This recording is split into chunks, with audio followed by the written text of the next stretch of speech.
ইরানের সঙ্গে মোটেই পেরে উঠছে না যুক্তরাষ্ট্র ইসরায়েল।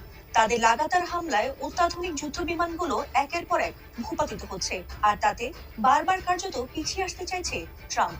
এমনকি যুদ্ধ বন্ধ করতে সবার কাছে ধর্ণা দিলেও যেন থামাথামির কোনো লক্ষণ নেই ইরানের।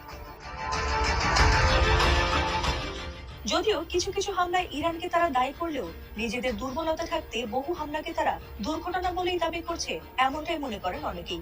অন্যতম হলো তাদের সবচেয়ে বড় রণতরী ইউএসএস জেরাল্ডের ভয়াবহ আগুন। এমনকি সম্প্রতি ওয়াশিংটনে তাদের তেল শোধনাগারের ভয়াবহ বিস্ফোরণ হলেও সেটি নাকি দুর্ঘটনায় হয়েছে, এমনটাই দাবি করছে ট্রাম্প প্রশাসন। এদিকে ইরানের যুদ্ধে তাদের ১৬টিরও বেশি F-15 যুদ্ধবিমান ধ্বংস হয়ে তাদের সামরিক ক্ষয়ক্ষতি হলেও সেই বিষয়টিও দুর্ঘটনা বলে জানিয়েছিল যুক্তরাষ্ট্র। সময়টা আমেরিকার জন্য বেশ খারাপ গেলেও সেই